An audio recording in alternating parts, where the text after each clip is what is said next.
انجام دے رہے ہیں۔ آج ایک مرتبہ پھر یہ خبر آئی اور واضح ہو گیا کہ جو بجلی کے بلوں میں رعایت دی گئی تھی فیول ایڈجسٹمنٹ چارجز کی، اور اس کے بڑے بڑے اعلانات وزیر اعظم صاحب اور وزیر خزانہ صاحب نے کیے تھے، آج پھر یہ خبر آ گئی ہے کہ انہوں نے یہ کہا ہے کہ یہ ہم نے ختم نہیں کیے ہیں بلکہ ہم کسی اور مہینے میں اس کو لگا کر بھیج دیں گے۔ قوم کے ساتھ کتنا سنگین مذاق ہے، ان کو شرم نہیں آتی ہے کہ یہ کھلواڑ پوری قوم کے ساتھ کرتے ہیں، سستی شہرت کے لیے اعلانات کرتے ہیں اور پھر اس کے بعد ان کو ریلیف بھی نہیں دیتے ہیں۔ یہ فیول ایڈجسٹمنٹ چارجز کا کوئی تک نہیں بنتا ہے لوگوں کے اوپر یہ بوجھ ڈالنا۔ میں بار بار یہ بات کہہ رہا ہوں کہ کے الیکٹرک تو خاص طور پر ایک مافیا بن چکی ہے، اور یہ فیول ایڈجسٹمنٹ چارجز کے نام پر جس طرح سے لوٹ مار کر رہے ہیں، ہم عدالت میں بھی گئے ہوئے ہیں اور ہم اپنا آئینی حق استعمال کر کے اس چیز کو اجاگر کر رہے ہیں کہ اس میں حکومتیں ان کے ساتھ مل کر کراچی کے عوام کے ساتھ یہ سلوک کر رہے ہیں، اس لیے کہ ہمیں معلوم ہے کہ یہ جو بائیکو پیٹرولیم کے نام سے کمپنی تھی، یہ بھی عارف نقوی صاحب اس کے اندر تھے،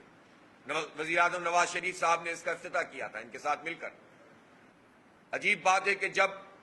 بائیکو سے ہی آئل آ رہا ہوتا تھا، جعلی انوائسیں بن رہی ہوتی تھی اور انٹریز ہو رہی ہوتی تھی، یعنی ایک طرف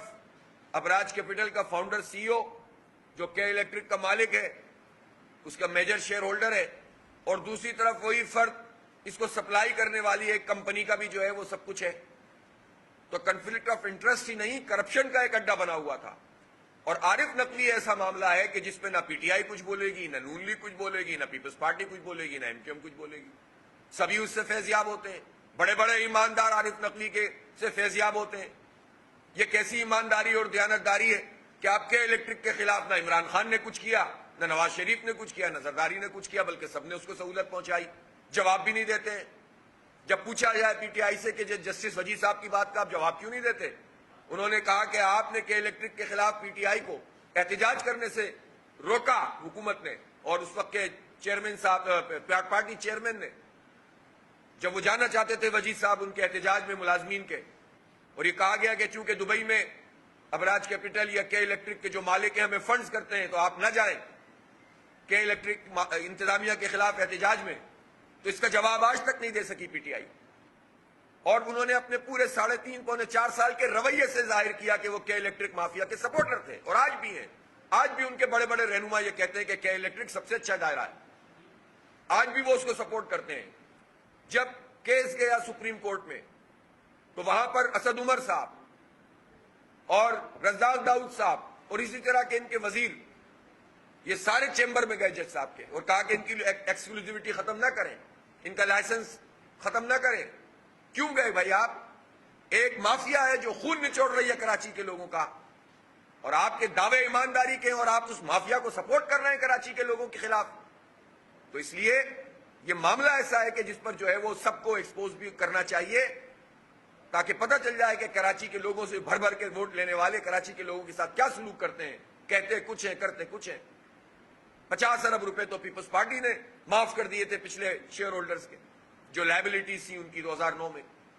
ہمارے جیبوں پہ ڈاکہ ڈالا ہے۔ کیوں نہیں پیپلز پارٹی بولتی، کیوں نہیں نون لیگ بولتی ان کی حکومت ہے، کیوں نہیں پی ٹی آئی بولتی کہ جو 50 ارب روپے کے کلا بیک کے پیسے ہیں قانون کے مطابق، ایگریمنٹ کے مطابق کراچی کے لوگوں کو ملنے چاہیے، تو یہ P T I, M Q M, نون لیگ اور پیپلز پارٹی کیوں نہیں مطالبہ کرتی کہ کراچی کے لوگوں کو یہ پیسے کے الیکٹرک واپس کرے؟ نہیں کریں گے، اس لیے کہ مفادات ہیں ان سب کے۔ ہم پوچھنا چاہتے ہیں کہ انہوں نے ایگریمنٹ کے مطابق اگر اپنے پلانٹ نہیں چلائے ہیں، جنریشن نہیں بڑھائی ہے، تو ان کی جنریشن کو قومی تحویل میں کیوں نہیں لیا جاتا؟ کیوں نئی کمپنیوں کو انوائٹ نہیں کیا جاتا؟ نہیں کریں گے، اس لیے کہ مافیا کے سپورٹر ہیں یہ سارے۔ ان کی ساری اپوزیشن ذاتیات کے لیے ہوتی ہے، عوام کے لیے تو کوئی اپوزیشن نہیں ہوتی، کوئی جلسے جلوس نہیں ہوتے۔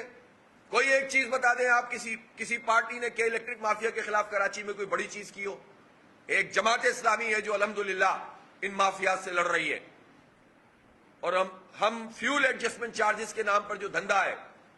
اور اوور بلنگ جو ہے، اور یہ پتہ نہیں کون کون سے ٹیکسز لگا کر، فردر ٹیکس، یونیفارم ٹیکس، لوگ سمجھتے ہیں کہ یہ والے یونیفارم ہیں جو ان کی وردیاں ہیں، یہ یونیفارم ٹیرف والا ٹیکس ہے، یہ یوٹیلیٹی چارجز، الیکٹریسٹی چارجز، پتہ نہیں کون کون سے چارجز کے نام پر جو ہم سے لوٹ مار ہو رہی ہے. ہم عدالت میں بھی گئے ہوئے ہیں اور ہم نیپرا میں بھی جاتے ہیں اور ہم سڑکوں پہ بھی یہ مقدمہ لڑ رہے ہیں. تو کہ الیکٹرک مافیا کی یہ سپورٹ ہے اور پھر بل آ رہے ہیں اور پھر ان بلوں کے اندر فیول ایڈجسٹمنٹ چارجز لگ کے آ رہا ہے. تو ظاہر سی بات ہے کہ یہ 22 تاریخ کو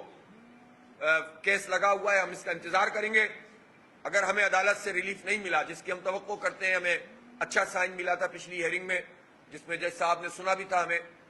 میں خود بھی حاضر ہوا تھا، میں نے خود بھی بات کی تھی. میں سمجھتا ہوں کہ اگر یہ ریلیف عدالتوں کی طرف سے بھی نہیں ملا تو ہمارے پاس اس کے سوا پھر کوئی چارہ نہیں ہوگا. جب عدالتیں بھی انصاف نہیں دیں گی تو کوئی چارہ نہیں ہوگا سوائے اس کے کہ پھر ہم لوگوں سے مشاورت کر کے کہیں کہ بل جمع نہ کرائیں. جو لوگ کہیں گے پھر اس کے مطابق جماعت اسلامی ان کے ساتھ کھڑی ہوگی انشاءاللہ. اس لیے اس بجلی کے مسئلے کو بھی کوئی ایڈریس نہیں کر رہا، بلوں کے مسئلے کو بھی کوئی ایڈریس نہیں کر رہا، سڑکیں بھی ٹوٹی ہوئی ہیں. اس لیے ہماری کراچی کے حقوق کی تحریک جو ہے وہ آگے بڑھ رہی ہے. 23 اکتوبر کو الیکشن کمیشن نے کل اعلان کیا ہے کہ وہ کراچی